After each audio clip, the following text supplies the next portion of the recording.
page.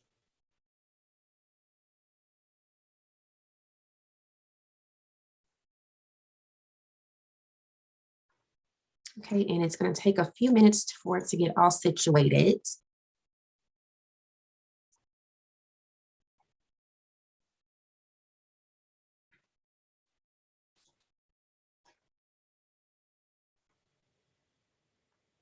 All right, so can you all see my screen? Perfect.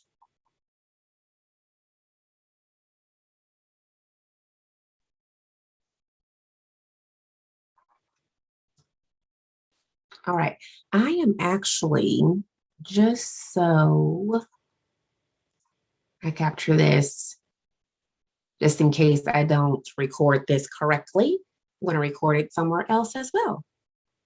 All right, so let's go ahead and get into our lessons. We are in Unit 2.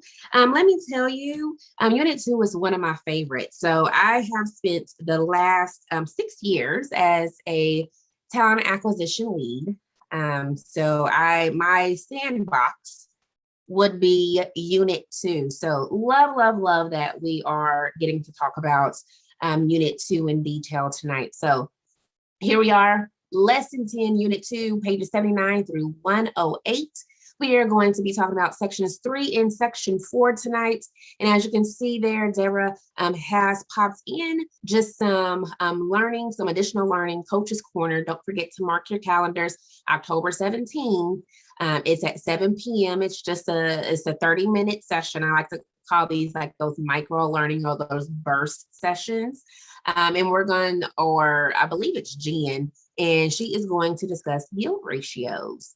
So yield ratios is one of the hot topics that you will probably see, or I shouldn't say hot topics, but probably one of the questions that you may see on your exam. Regardless of if you're taking the PHR, SPHR, the SHRM CP, or the SHRM SCP.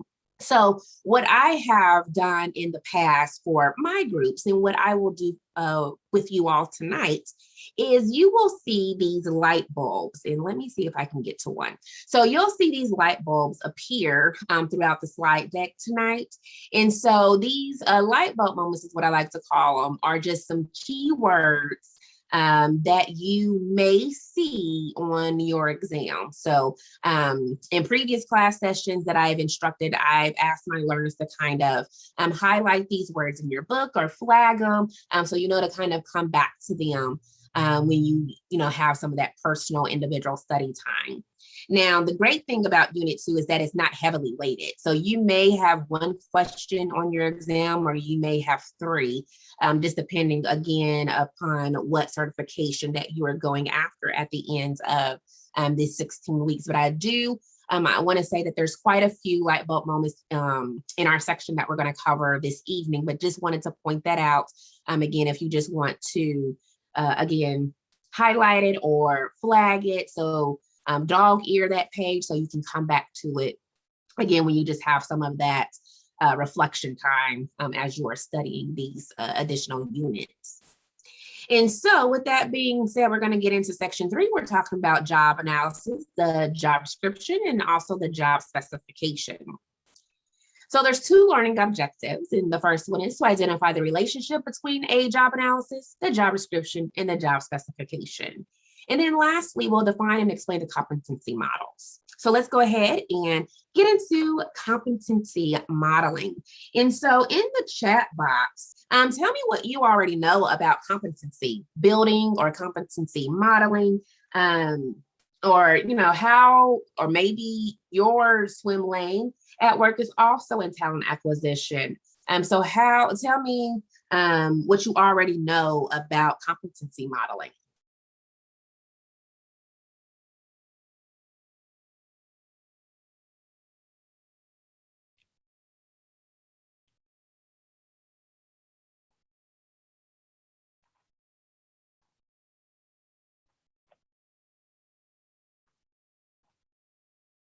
And it's okay if you're hearing this for the first time, this term.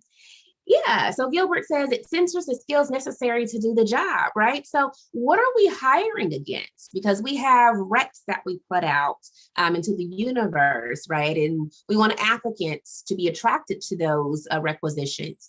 But we can't do that if we don't know what we are hiring against, what behaviors we're looking for, what skills we're looking for.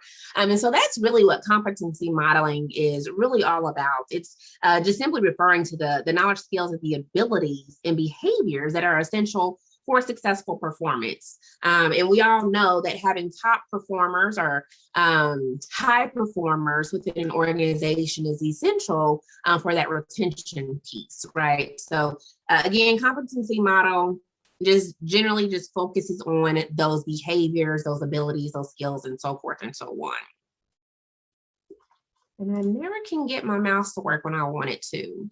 And so this next slide here speaks to job analysis. And so, and here is our first light bulb moment. So job analysis, you may see that term again on your exam. You may not ever see it again after tonight and when you go to take your exam, but it was a piece of feedback that was provided to me from a previous learner who's taken the exam. And they shared that there was a question related to job analysis. And so just be mindful that I know in the HR space, we like to use words interchangeably. And so make note that job analysis is not a job evaluation. And so we're going to talk about job evaluation here soon, but I don't want you to get those two terms mixed up or use them interchangeably because they absolutely mean two different things. And so as you can see here, the job analysis just refers specifically to the study of jobs within an organization.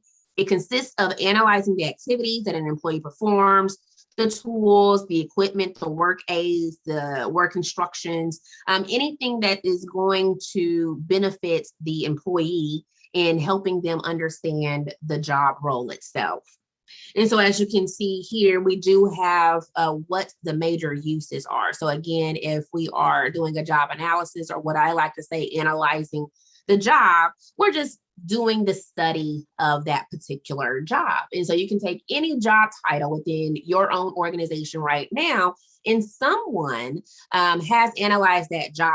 And as you progress further into your units, you'll start to connect the dots on why a job analysis is important, because you'll be able to assign a comp to that here, again, as you navigate through the remainder of your units. And so when you think about HR planning, it's used to develop those job categories, right? So you have your administrative functions or your support functions. You have your roles that support the business or provide the products or the services. And so again, from our human resource perspective, those are going to be used to break them out into categories within your organization. Recruiting, so where it is used to describe the job openings and advertise new positions. Selection, so this is used to identify the skills and activities that serve as the criteria for deciding which candidates to select. Orientation is used to tell employees what activities they must perform, and evaluation is used to identify the standards and performance objectives against which employees are evaluated. So we see that term highlighted there as the last bullet points where we talk about evaluation. And again, we're going to come back to that. You also have on the right-hand side of the screen, you have your compensation, and that's to evaluate the job as well, right? So again, as you progress into future units. Your training. So a job analysis is going to ensure that the correct training is assigned. You're probably going to have different trainings for someone that's an assembler to someone that is an inspector or someone that is an administrator. So you want to make sure the training is aligned correctly. The discipline, so the acceptable performance standards. And again, as you all navigate throughout the 16-week course, you're going to get into employee and labor relations, and you can come back to the job analysis within Unit 2 and tie that together. Some of them are going to be union positions. The discipline process is going to look very much different Then a non-union process. Safety. So the safety working procedures, does this job require PPE? If it does require PPE, what type of PPE? Is this a high risk or a low risk position? The job redesign. So here you are analyzing the characteristics of a job that needs to be changed in a job redesign project. So maybe the person that's in this role isn't really even doing the job. So the job may call for a job redesign, so we can job level appropriately. Because if it's a job redesign and that person isn't doing it, then we basically got to go through all of these bullet points all over again to ensure alignment for that particular role in the organization. And then lastly, you do have your legal protection here, where it's used to identify the essential functions that people with disabilities must be able to perform. This also protects the organization from other disputes such as unemployment compensation and wage and hour claims, right? So we always want to make sure that we have that disclaimer, that small font down at the bottom of our job descriptions that kind of call out that criteria. And so kind of bouncing back to our competency models, and like Gilbert provided to us in the chat just a few moments ago, and what is competency building? And so again, that centers around those skills, those abilities, those behaviors. What are we looking for? And so you look at the communication of industry needs. And so this is that constant changing of knowledge and skills and demands in the workplace. In the labor right now, right, we can probably look to our labor market and see that things are vastly changing and quickly changing with our labor market. So there's the thought that I know, like at Amazon, they are hiring people without a resume. They hire people that don't have degrees, and a lot of organizations are looking at their job titles within their organization. And again, kind of going back to that job redesign, does this position really warrant a bachelor's degree? So we got to look at the industry needs, your career exploration and guidance. So here, these are the people that are preparing to enter the labor force. They may need help gathering information on potential careers and learning about education and training required. You also have your career paths, your career ladders, and your career lattices. And so that's, again, that competency model is going to shape all of that. When your labor, I shouldn't say your labor, your workforce is within your organization, how are you growing them? That should be a behavior that is sought after within your job description. There is the workforce planning, one of my favorite terms to speak about. Workforce planning is to make sure that we have the people when we need them. That's very, very important. You also have the curriculum development, as well as HR services to business, and then the certification and licensure. So here you can use this information to support management of people, and it's not just a traditional HR function. Does HR have a great influence on the behaviors? Do we have a great influence on who's a top performer? Absolutely. We support the business in acquiring top talent. So even though I know some businesses or some organizations will look to HR to kind of create the model, enforce the model, and tell upper management, that senior leadership, what it's supposed to look like, we are actually supporting the business strategy. We should also see the competency models or the competency behaviors. You should see that definitely in the company mission and the values of that particular organization. And so now that we've discussed a little bit about the job analysis and a little bit about competency modeling, we're going to get into the actual job description. So my next question to you all out there tonight, what is found in a job description? So in the chat box, tell me, without going out and Googling a job description, tell me what you would find on a job description. All right, yes, Christina. So essential functions, Alicia says the summary, Monica says the years of relevant experience. Yeah, Charlotte's coming in with the duties. Dolores, the job title. Gilbert says the qualifications, also the essential functions. Shruti says educational requirements. Christina says education requirements. Gilbert says job title and group. Well, very good. I think Darlene says the location. T. Fowler, location and hours. So I think we probably have all seen a job description a time or two in our lifetime, right? We probably, in order to even get the job that we are doing today, we read through a job description and applied for that particular job role. So you all nailed it. You actually put probably outlined a lot of information that is a hit or miss on some job descriptions. So I just pulled one off of Google.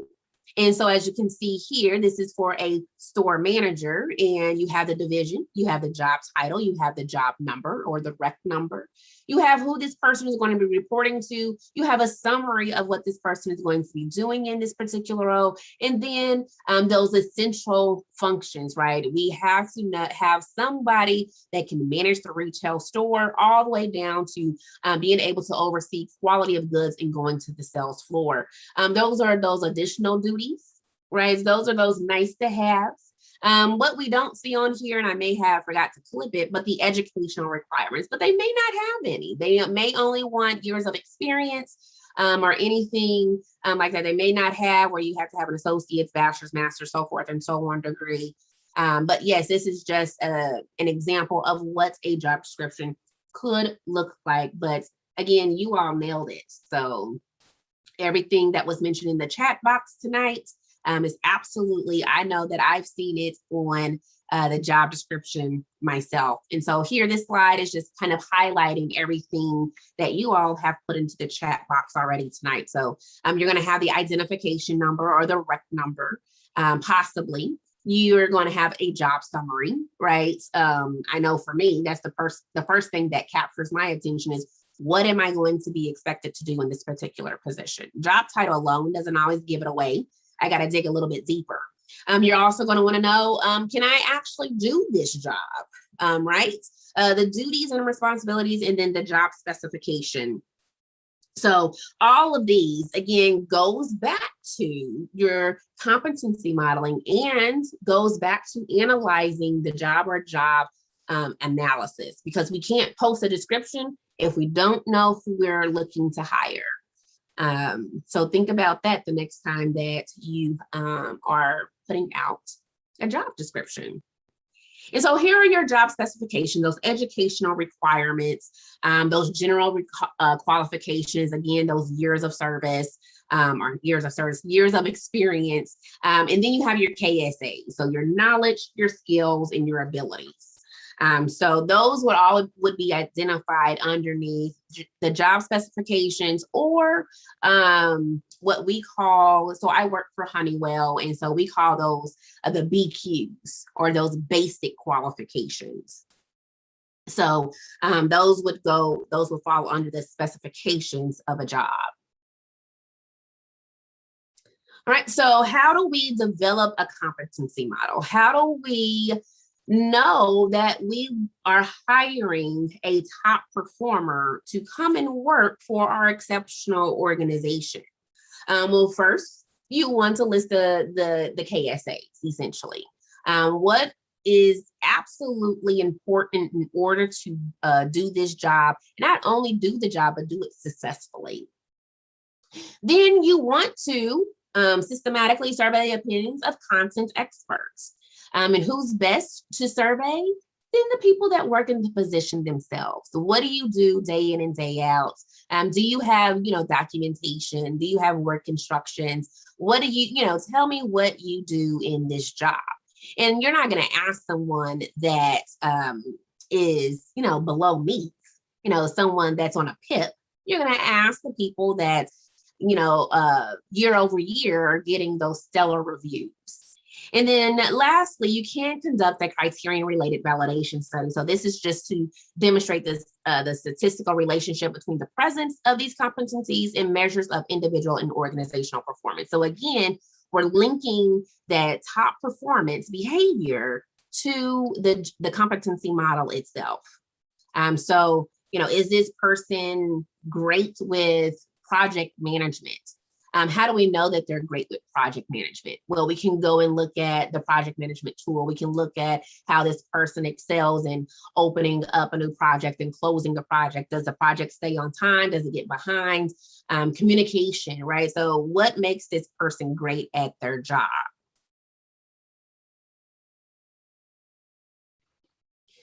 And so on this slide here, this kind of just breaks down the difference between a job analysis and that job evaluation piece.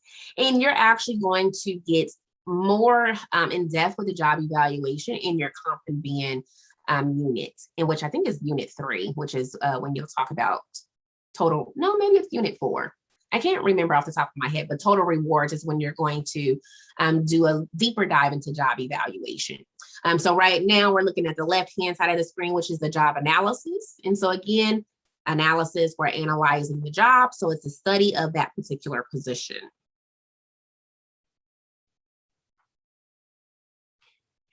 All right, so now we get into that job identification. So we want to be able to link this job to a classification number. Somewhere along the path, there is going to be a rec number, a job number, something to identify what that position is. And so the Dictionary of Occupation Titles, or DOT, as you can see here, is that dictionary classification system that has that 9-digit description code. Now, this is the very antiquated version. And what I always like to tell not only my learners, but anyone, we want to work smarter and not harder. So just to give you a brief history, and if you're following along with me in your book, I am on page 84. So this actually came on the scene in 1939. Like I said, quite a few years ago. This is a printed book. It has 13,000 job descriptions that are grouped into categories. However, as we know with any printed material, it becomes quickly outdated, right? So it may be of use to us, but if we're progressing forward, we're evolving, it may not have the information that we need. So in that second paragraph underneath job identification on page 84, you can see the last time that DOT was updated. So it had an update in 1949, 1965, 1977, and 1991. So as you can see, the book does mention that it's very rigid and outdated. Still in use, people still have it around, you can still use it, but it's probably not the best practice. Now we go down to the lower level here, which is ONET. And if you have not been out to ONET, I strongly encourage you to go out to ONET I think it's .org. So onetonline.org. And so I'll actually, while I'm thinking about it, I have to think about the link. I will put it in the chat. So it should say onetonline.org. When you have some downtime, go out and explore onetonline.org.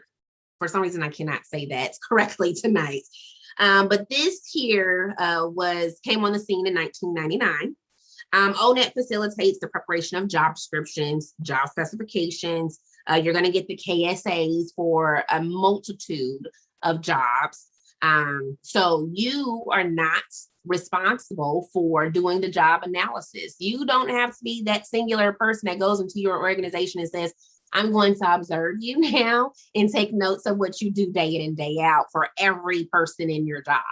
Let ONET do the work for you. So again, work smarter, not harder. You can go out there, you can grab an administrative assistant. What does this person typically do? What does, a journeyman typically do? What does a assembler typically do? And you're going to get all of that information by going out to ONET without having to go into your organization and find out for yourself. So again, I did pop it into the chat for you all to kind of go out and observe on your own, kind of play around with the website and see all of the great tools and resources that it has available to you right at your fingertips. All right, so now let's get into the methods of analyzing the job. And so I like this slide. I just wish it came like a little bit earlier because I love talking about the analysis of the job and then getting into like the job analysis itself or the job competencies. But nonetheless, we are here. And so let's go ahead and talk about the observation.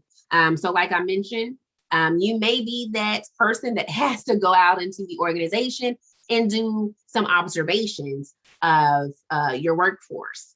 It's very tedious. It's very time consuming, right? So here you're basically observing the individual work and you're going to record a brief description of the activities performed. So using observers to gather information can create an unrealistic situation since employees may behave differently when they know they are being observed. And so I'm not sure, and I can't recall, but there is the Hawthorne effect. So I want to say that you may have heard that before. So what is the Hawthorne effect? Gilbert is giving me like the yup. So I'm assuming that you've heard that terminology before tonight. So what is the Hawthorne effect?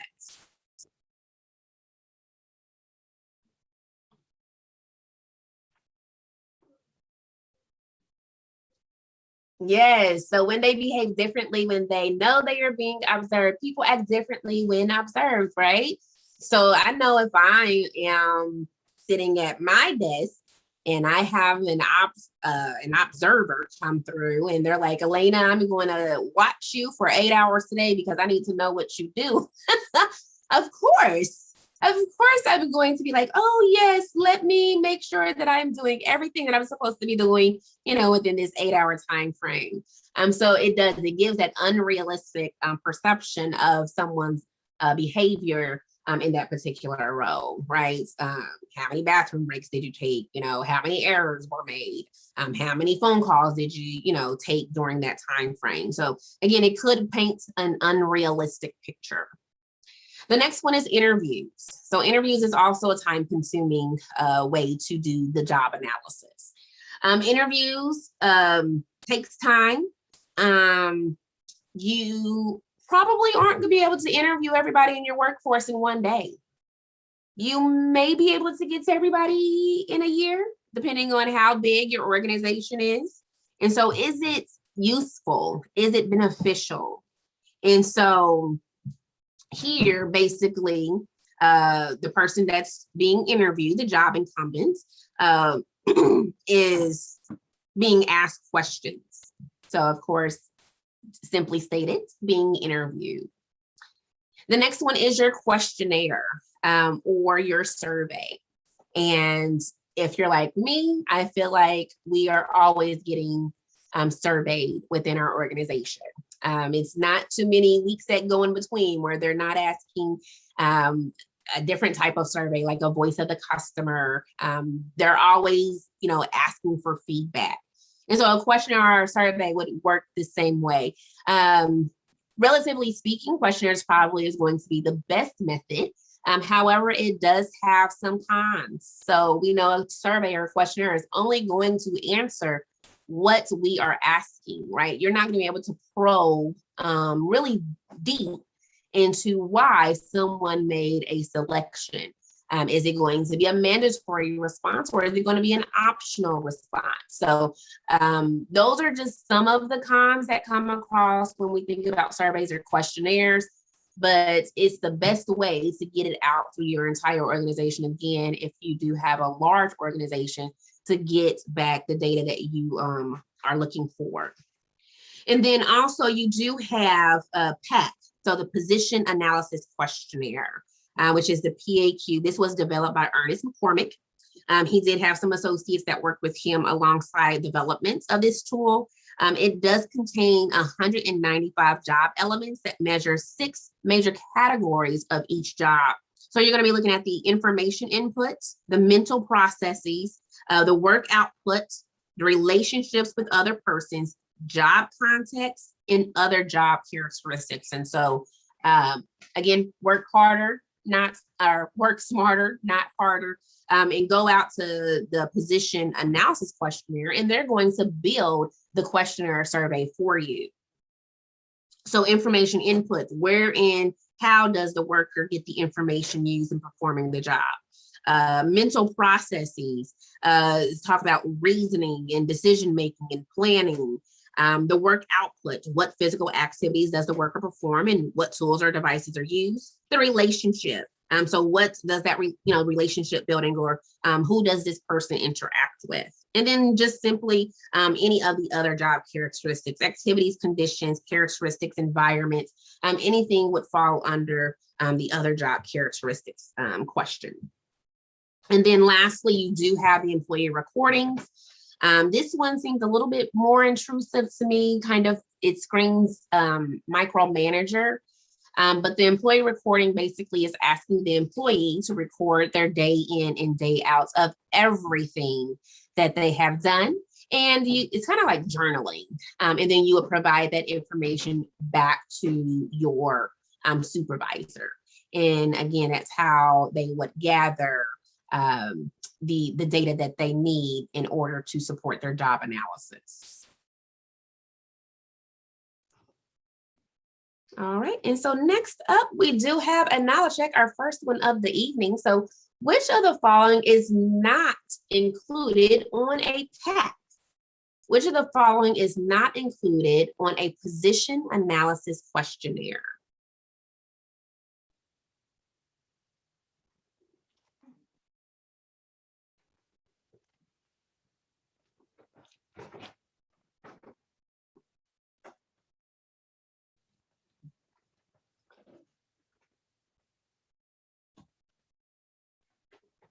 Oh, you all are good. Yes, because I was like, maybe I went too fast. I'm always like second guessing myself. I'm like, Elena, you should have slowed down. But you heard exactly right. So the PAC talks about mental processes, right? It talks about relationship building, or just cross-functional interaction. It talks about the context of the job. It does not talk about work schedules. Why is that important when you're analyzing the job? We just want to know what this person is actually doing in this role. We're not particularly concerned if they work first, second, or third shift, because essentially they're still going to be doing the same thing, just on a different work schedule. So good job. All right, so let's go ahead and progress forward with our next section, which is recruitment. So in this particular section, our learning objectives are to apprehend the importance of employment branding and its profound impact. We're going to calculate some recruitment yield ratios and identify the benefits of internal and external sourcing. And then lastly, evaluate recruitment effectiveness and efficiencies through measurements. So hope you all are excited as I am. So employment branding. So when we go out to career fairs, and we probably haven't been to any maybe since COVID, but when we were going out to career fairs and we would have individuals approach our table, what do we do? What are we doing when those interested applicants or job seekers are approaching our table?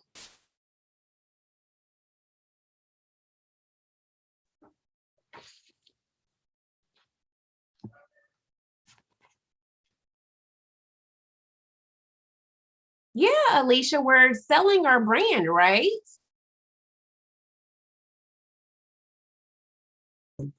We are trying to convince this person to apply for a particular position or positions within our organization, right? So, we will talk about compensation. We will talk about benefits, the work content, the work environment. We'll talk about training opportunities. And what all of this boils down to, yes, Shruti, our culture, our benefits. Yes. So, Miss, I'll say T. Fowler, education. So selling is plus. Oh my goodness. Well, right now the labor market is, I want to say just saturated, just absolutely saturated with selling the brand, right? We are convincing these people that our organization is the best fit for them. And then we're explaining the why. And that why is our competitive advantage. Why should, Alicia go and apply for a position that T. Fowler has posted? Why would I even entertain a job posting without first knowing what are the benefits of that particular position? And again, you're going to get into compensation as you navigate the remainder of the 16-week course. But compensation, wages are important, but benefits are right up there, if not exceeding compensation. So keep that mental note when you go and talk about total rewards. But here we are talking about the employer value proposition, or that EVP, or what I simply like to call the competitive advantage over why someone would come and work for Honeywell versus Garmin. So here we are, again, as you can see, the 3 bullet points there: communicate the company's cultures, the values, the objectives, provide an honest picture of the company's working environment, and then you're going to tie that company's employment to its brand, so the products and services. So when people think of Honeywell, they think of a lot of things: thermostats, heaters, I'm going to say like alarm systems. They very, very rarely think of aerospace, which is the division that I work under. But they know that we have a really strong brand. They know that we have a really strong product, is one of our EVPs. All right, so here we are looking at determining our needs and objectives. So we are, in a sense, developing a recruitment strategy, as you can see, which is noted underneath the processes. Excuse me. And so before we determine if we are going to put out a rec, what is something that we have to do first before we put out a job requisition again to the universe? What do we have to do initially?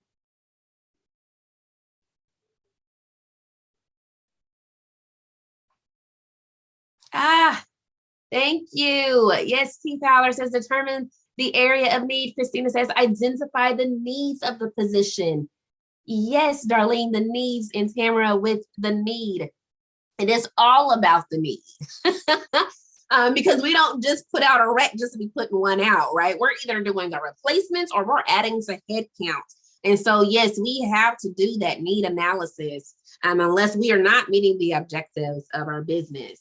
And so you're right. And after we do that needs assessment, then we can, again, put out an employee requisition.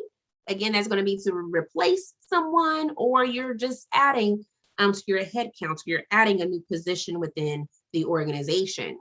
So here is our process. So you're going to come up with some type of recruitment strategy. Now, I know in years past, that used to be like the post and pray. I don't know if anybody has heard that terminology before, but now you have to be very, very active on the scene, the social media scene, the career fair scene, the UR, the university relations scene. You have to be really involved in your community to have a really strong recruitment strategy, because then you are placing your focus on finding those job applicants. You're screening out the ones that don't fit, and then you're maintaining that healthy applicant pool. But kind of going back up to that first bullet point, you can't have a healthy applicant pool if you don't have a strong recruitment strategy.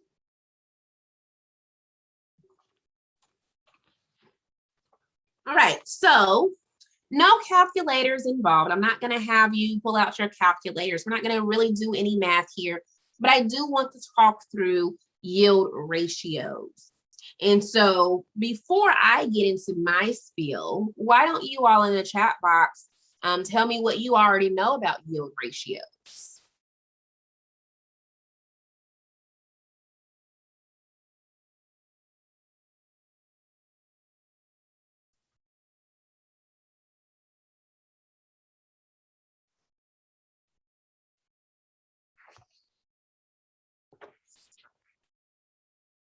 Alicia says, how many do you have to interview to get to one hire?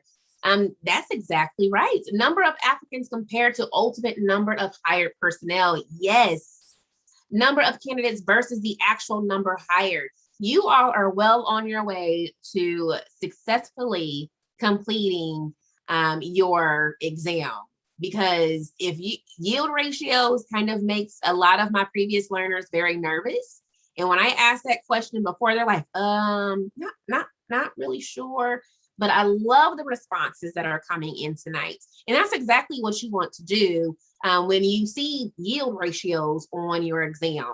I always tell my learners, don't memorize your flashcard definition, but word associate it. So if you can remember what a yield ratio is by putting it into your own words, if you should see this again on your exam, you're going to know exactly what it's referring to. Now, as you can see here, it is the number of hireable candidates resulting from the recruiting stage over the total number of candidates who came in that recruitment stage. And so as you can see, this is a light bulb moment. And so I put in an additional slide here. And so I like this slide because it just provides a better illustration of a yield ratio. And so as you can see here, a company received 240 applications for any particular position. 120 passed from resume screening to pre-screening, 30 were given an assignment, 15 were interviewed, 5 went on to a second interview, and then finally that one offer was made. So this is a very lengthy hiring process, but I won't get into the hiring process because we're talking about yield ratios here. So here is the breakdown. I'm over here on the right-hand side of the screen. And so this is how you determine your ratio or your percentages. And I'm giving you this illustration here because yield ratios, again, as you can see, it is a light bulb moment. They are going to ask you to compute. So if they do, it is a division problem. So all you are doing is taking the 240 applications, right, and moving them up to the next phase. And so this next phase here is the screening of calls. So you're simply, again, easy math, 240 or divided by 120, and it's going to get you your 50%. And as you can see here, that ratio, very simply put, is 1 and 2, right? It's really easy. So I don't want you all to have anxiety about yield ratios or getting stressed about it, especially if it shows itself on your exam, because again, it's a simple mathematical problem. Your next one, you're just going to move up. And so here we are at the next slide or the next stage, and it's the screening of calls. So you're going to take your screening of call number. We're not changing it. And what's the next problem or the next number? It's the 30 assignments or whatever else may be in the recruitment process. You're going to get that number, which is 25%. And you're going to be able to see that that is a 1 and 4, right? Again, easy math. All of this is very, very simplified. And again, you kind of just move up the rank until you get to your final offer. And again, this is just an additional example to provide just a better illustration than what was on the previous slide. And so if we go back, there was a question that came in about this slide here. You can do the same exact thing. So you're going to have, here is just saying that there were 60 campus interviews. Out of those 60, 10 were invited to on-site. Out of those 10, there were 2 job offers. And then out of those job offers, there was 1 acceptance. So here, your overall yield ratio would be 60-1. Because it appears that in this category, somebody may have declined the offer.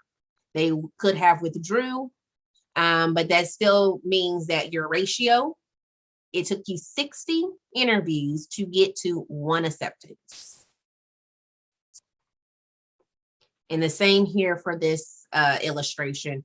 It took you 240 applications to get to 1 offer. And this is just, again, an example.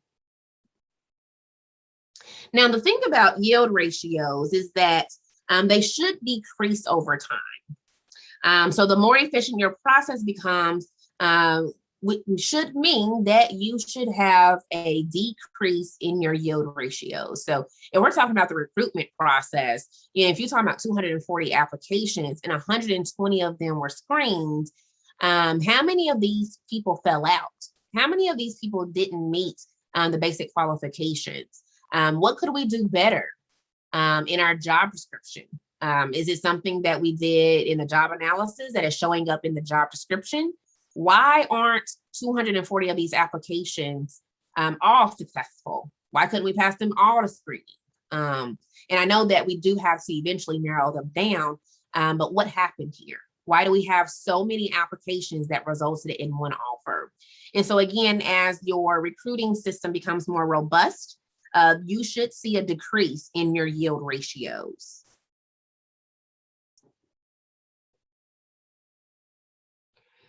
And so on this slide here, it kind of calls out the quality of hire specifically. And so your quality of hire is just a metric evaluation system that is used to evaluate the effectiveness of your hiring process. And so if you're in the talent acquisition space, some of these terms here listed on the screen are probably something that you are familiar with. So you can look at the on-the-job performance. Did we really hire a top performer? How well they're performing on the job 30 days out, 60 days out, 90 days out, and so forth and so on. We can look at the retention rates. Again, we're looking at that quality of hire. Who is this person a top performer? Are they just at a meets, or are they not meeting at all? We can look at a multitude of ways, or I should say a multitude of metrics to look at to make sure that we are hiring those top performers or that top talent. And if not, we can go back to the drawing board. We can look at our behaviors, that competency modeling. We can look at the job analysis. Maybe we got something off. But all of these metrics can help us in one way or another determine how well we are at hiring or acquiring talent.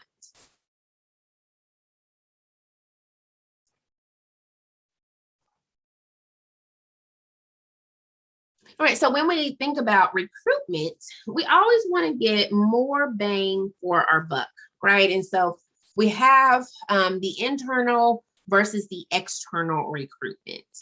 And so as you can see on the left-hand side, we do have our internal recruiting sources, which are very simply put, job posting, job bidding.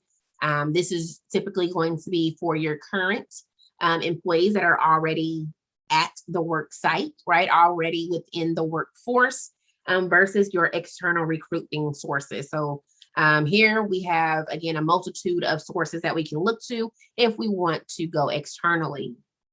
And so how many, if you are in the talent space, how many job postings do you start with that go internal first?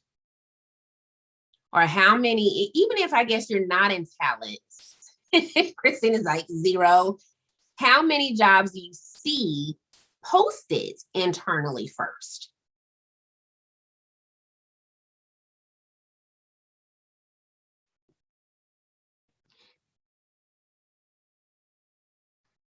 Oh, good. So it's kind of like Gilbert says 10%. Dolores and Christine come back with 0.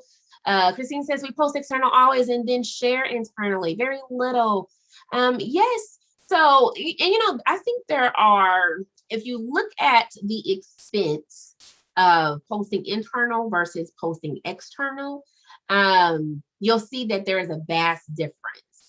And so like Shruti says, we post the jobs on the notice boards. And so when you post internal, and some employees feel this way, right? They want that internal movement.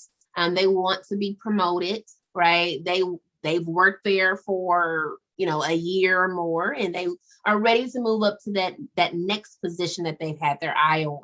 And so when we post external, that can sometimes deflate some of that motivation, right? And so just posting or just looking at some of the advantages and disadvantages of both sides of the fence here, you can see why some are going to be more advantageous than others. Especially, I think for Honeywell, we're looking for to be more diverse. We're looking to be more inclusive.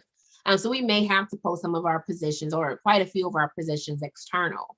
But when we think about internal recruitment, you think about succession planning. You think about promotional opportunities, those growth opportunities, training opportunities. And you do want to give your workforce, again, the motivation to know that they can move about within the organization. And T. Fowler, I do like that call out. It's going to be very dependent upon turnover and vacancy. Absolutely. So there's going to be pros and cons to both sides of this fence here. Again, it's going to come down to cost. Cost is always going to be associated. It's going to come down to your organization morale.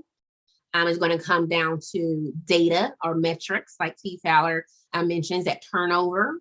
All of that goes into the process of whether we're going to post internal only or whether we're going to post internal or external. And again, there's several different methods that we can take, as you can see noted here on the slide.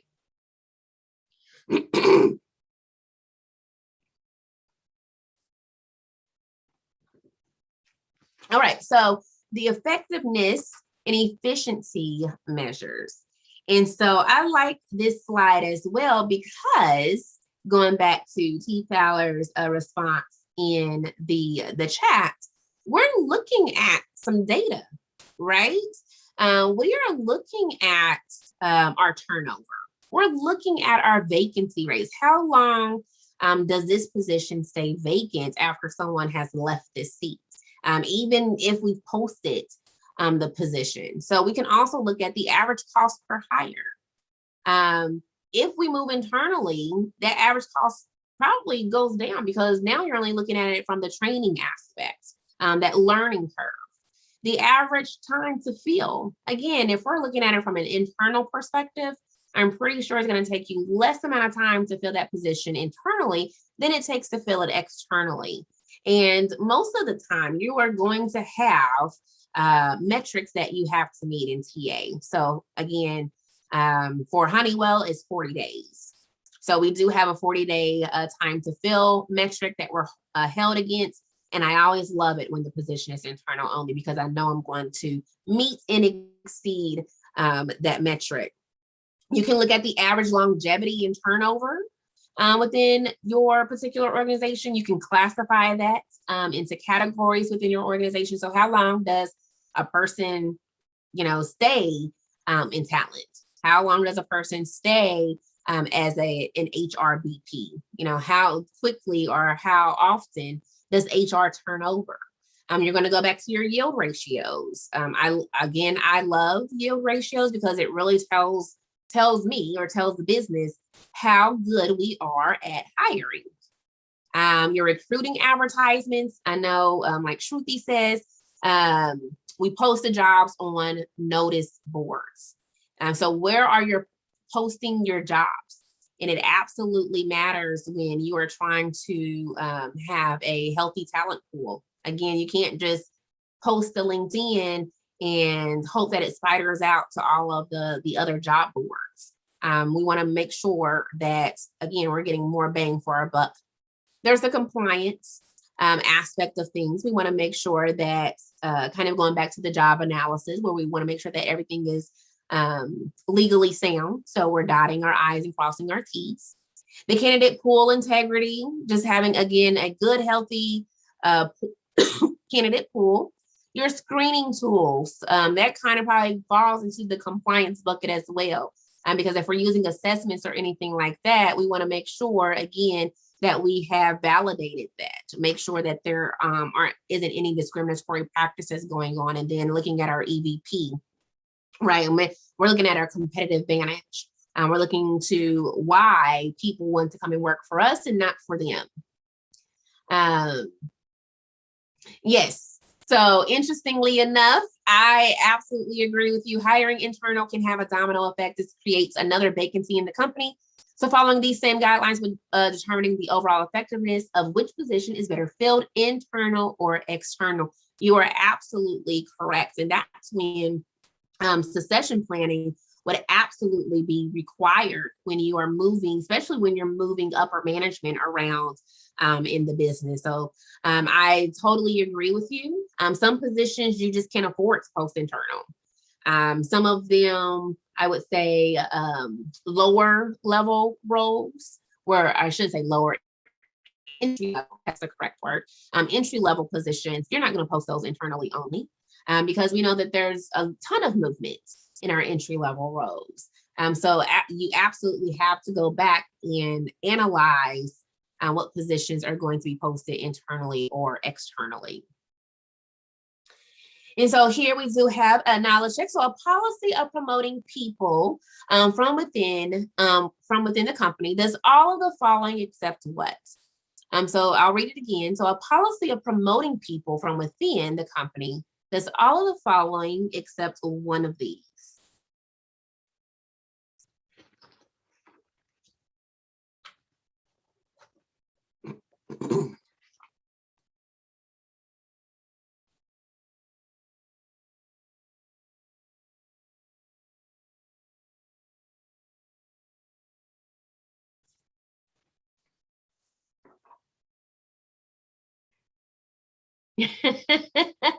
Tara's like, yep, it's D. And you all are absolutely correct. So a policy of promoting people from within the company does all of the following, except which one of these, and contributes greater insight and fresh ideas. So kind of going back to T. Fowler, you're right. We got to decide on what we're doing with this particular requisition. Especially if we have a culture shift, right? Do we want the mindset of this is how we've always done it? Do we want the mindset of we don't like change? So if that is the case, then you may have to say, hey, time out. We're not posting any internal positions because we don't like the culture or the climate that our organization is in right now, and we're having to do some damage control. Does it create greater motivation? Yes, people like to move internally. They like to be promoted. They like to know that their hard work is paying off. So in return, it will increase that satisfaction. And that satisfaction kind of go along with that motivation. And does it create a sense of loyalty? I'm on the fence about C, especially in today's time. I would say probably in the past, absolutely. Yeah, Ethel. Sometimes they're just like needing to get to that next level so they can leave. I've seen it happen. So C, I'll throw in the bucket, but I'm on the fence. But here, D would be the outlier. It does create all the following except generate some of those fresh ideas. Exactly. So we got to be so strategic when we're thinking about recruitment. All right, so it is 8:02, guys, and I am done with my session. I don't want to go into selection. I can, if you all want to stay on, I can give you some breathing time to kind of digest all of this good information. But I also don't want to step on Deborah's shoes either, because I'm sure she has some fun interaction with you all to take place next Monday, it looks like. Yes, you all are so welcome. So here is lesson 11 for you all. Take notes. It's going to take place on Monday, October 18th. I'm pretty sure you all are already aware. It's still going to be at the same time. So dark outside, 8 o'clock. And your focus is going to be on 109 through 158. And so with that being said, I think that actually takes you through the end of unit 2, actually. So which is going to be selection. So everyone enjoy your evening. It was a pleasure to be the host for you all tonight and stepping in when Deborah had some external engagements to tend to. So again, everyone, good night. And I will catch up with you all next time.